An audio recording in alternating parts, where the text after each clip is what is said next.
Fala pessoal, beleza?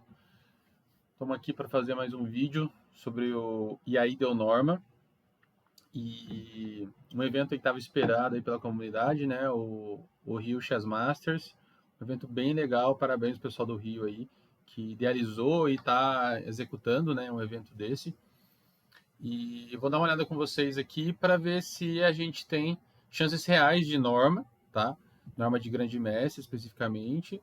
E também vou falar sobre normas de MI, e vou dar meu palpite aqui, quem que vai tirar uma norma nesse torneio, tá? Esse torneio, sinceramente, tem grande chance de ter norma, sim, tá? Então fica a torcida aí. Para os brasileiros, principalmente, né? Sei que os estrangeiros às vezes conseguem fazer norma por aqui, mas seria muito bom que ficasse para os brasileiros, né? Bom, então essa aqui é a listagem dos jogadores, tá? É um evento com 24 participantes, um número bem limitado aqui de participantes, e o rating está muito bom, né? Alguns pouquíssimos jogadores na faixa dos 2.200, né? A maioria dos jogadores com título aqui de MI e tudo mais. O evento está bem bacana mesmo para assistir.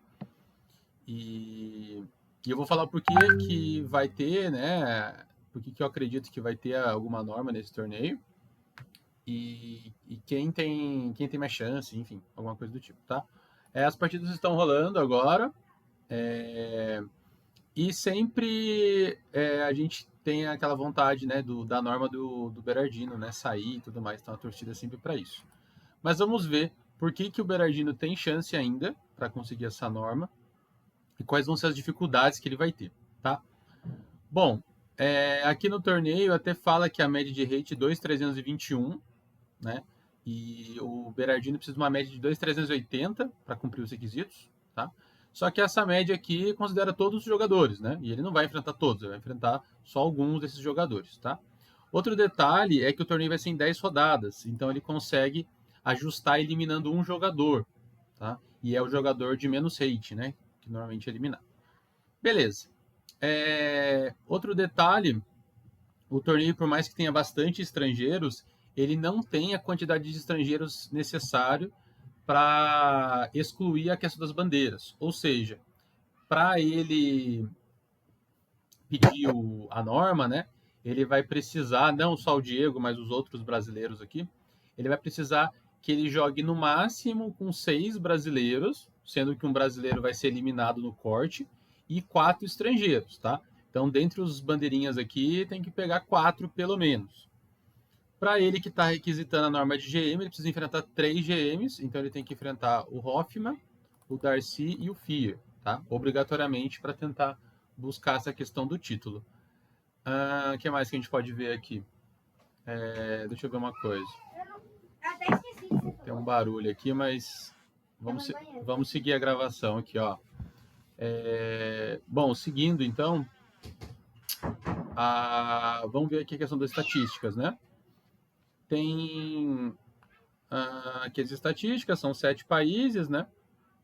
São 9 estrangeiros, então pensar que vai ter que enfrentar 4 razoável, não é tão impossível, mas tem uma dificuldade aqui. E os 3 GMs têm que enfrentar os 3, tá? A dificuldade já começa aqui, né? Mas, bom, é dentro do possível, dá para fazer, tá? Agora, o que eu separei aqui, uma planilha, é em relação à parte matemática da coisa, né? Lembrem que eu falei que a maior dificuldade é a questão do rating médio, né?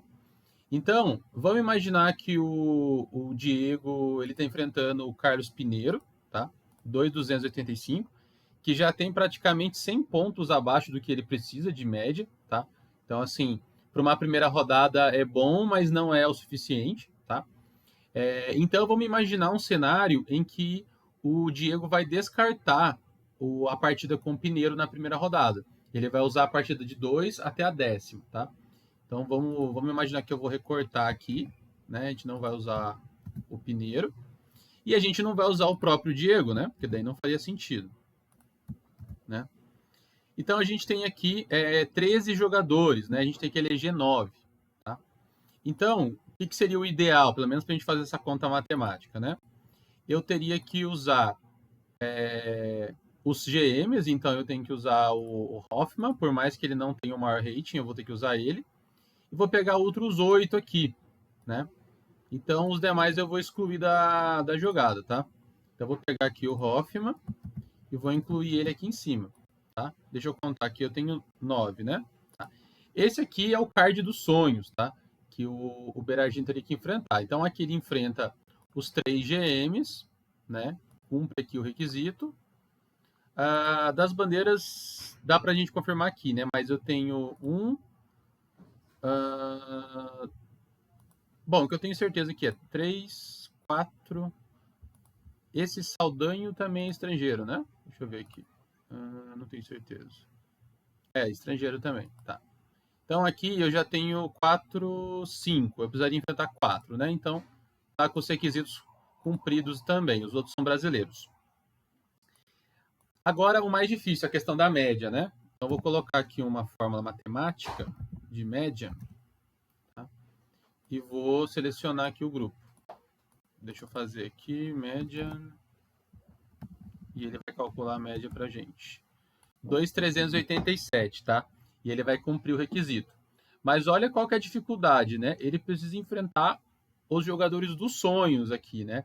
Então ele tem chance matemática, sim, mas é uma chance bem difícil, tá? A organização, eu imagino que o esforço foi tremendo, né, para poder conseguir o volume de participantes, mas para o Diego conseguir a norma, ele vai ter que dançar nesse torneio mesmo, né? Ele vai ter que escolher ali os jogadores a dedo e ele precisa enfrentar sempre os jogadores do topo, tá? Então é isso, pessoal. Vamos avançar mais um pouquinho no torneio. Vamos ver o que vai rolar nas próximas rodadas e vamos ver se de fato o Diego consegue, né, seguir um pouco disso. Talvez na segunda, terceira rodada a gente já vê se ele está caminhando para enfrentar esses atletas. Se ele começar a pegar muito atleta de baixo da lista, as chances dele praticamente vão se esgotar, tá bom? E depois eu faço um outro vídeo falando também das sugestões, tá? Mas, bom, vou voltar rapidinho aqui, ó. Vamos lá. Quem que eu acho, né, que pode sair com uma norma de MI, tá? Que a norma de MI está um pouco difícil. Eu acredito que se alguém conseguir, vai ser bem difícil. Mas a torcida nossa aqui é para o jovem, né? Matheus Mendes, conhecido também como Matheus Goku. E ele vem jogando um bom xadrez. Ele, no Rio de Janeiro mesmo, ele ficou meio ponto de conseguir uma norma de MI num evento em dezembro, tá? Então, a minha torcida aí, e eu acredito que tá bem encaminhado para que o Matheus consiga a norma de MI nesse torneio, tá? A torcida fica aí para o Matheus. E não só a torcida, mas matematicamente o Matheus tem boas chances, tá? Porque o rating para MI é uma média de 2.230, tá? E aí a gente tem praticamente quase todos os jogadores aqui atendem o emparceramento para que o Matheus consiga essa média. Então a média está muito boa. O Matheus não precisa de muito esforço para poder cair com a média de rating de 230. E ele vai ter que fazer, se eu não me engano, 5,5 em 9, né? Ou melhor, 6,5 em 10. Isso deve garantir a norma para o Matheus. Beleza, pessoal? Então é isso. Quem gostou, deixa o like aí e vou enviando outras opções de vídeos também. Quem sabe eu gravo mais alguns vídeos, beleza? Falou, valeu!